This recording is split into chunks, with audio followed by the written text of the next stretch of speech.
Hey there. It is Friday, January 30th, 2026. We're going to talk a little bit about things going on here in the state of Minnesota, and then we're going to talk about a little bit of history local to Minnesota that's really relevant in the moment about Fort Snelling. No school watch today. School has actually been canceled for kids in my district for today through next Tuesday in an emergency in order to posture the rest of the school year for having everything available in a fully remote posture. There are so many families affected right now that just cannot leave their homes, that are sheltering in place, and it directly affects education as much, if not more, than COVID did. So any teacher who's been teaching for at least 5 years remembers having to do this unexpectedly when we were all getting used to web calls and protocols and all of that. Well, much like we are used to civil unrest here in Minneapolis, our teachers are used to having to deal with moving to a remote posture. They've been through it before, or they're going to be working with somebody who has been through it before. And that's the time, or this is the time where they have to go do that once more. But any teacher who has been through that before can tell you unequivocally that when learning has to be remote, learning suffers. One headline I haven't really covered on here from the past few days is the request by DHS to use the decommissioned United States military base at Fort Snelling for ICE activity. In particular, this is intended to include lodging and feeding this army of federal agents and their vehicles, keeping several thousands of them in the parking space there.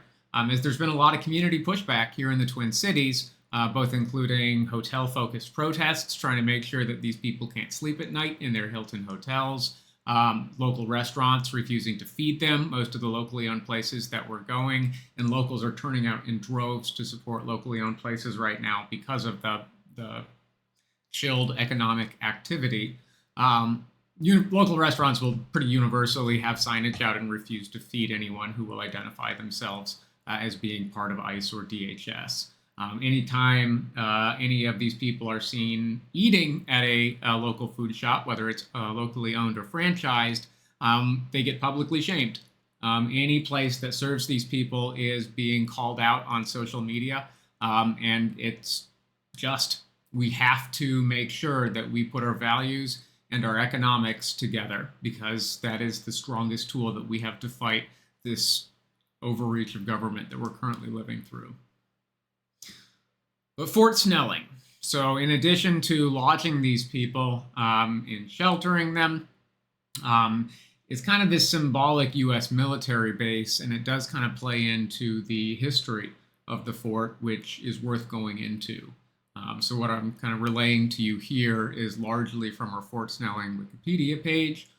Several other video creators, social media creators have focused on the history of Fort Snelling because it's very relevant in this moment.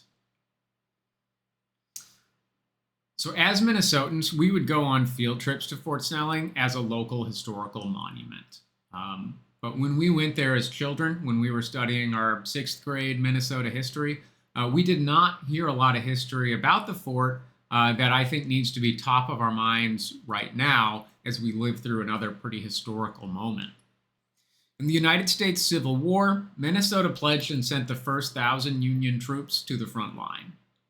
During that time, in the 1860s, Fort Snelling was both the primary center for U.S. forces in Minnesota, and more significantly to what's going on right now, it was also a concentration camp used to detain Native American non-combatants. In 1862, which was a year after the Civil War hostilities began, there was an armed conflict here in Minnesota between Dakota and white settlers. Roughly 2,000 Dakota, after the hostilities took place, mostly non-combatants, about 1,650 out of the estimated 2,000 people were non-combatants, were held at Fort Snelling as a concentration camp.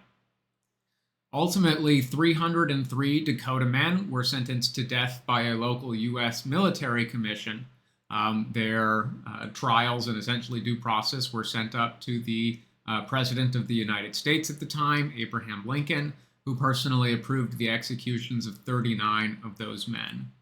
On December 26, 1862, The largest mass execution in American history took place in Mankato, Minnesota, when 38 of those 39 Dakota men were hanged. So, getting formal assistance from the United States military for the Department of Homeland Security, which has been weaponized against us and has shown no signs of slowing down despite high level media headlines, isn't just alarming in that the admin plans to continue to dig in their heels. I mean, it's a clear sign of that, but it is symbolically reprehensible. One of my biggest open ended concerns right now that I just need to learn more about is the concern of where all these people that are being abducted from my city are being held and taken. ICE was never provisioned to be a detention arm of the federal government. In fact, nothing within DHS is. So we're either seeing these hastily built camps with disgustingly cutesy names like you're seeing in Florida and Texas, or you're just not hearing about it. We do still remember the 2,000 Dakota who were detained in a concentration camp in one of the most high-profile locations here in the Twin Cities. But we are seeing many, many more human lives torn apart by the actions of ICE and DHS here in Minnesota. And if my tone isn't obvious enough, I still think it is of top importance that we continue shouting that out, because we still need all the help we can get.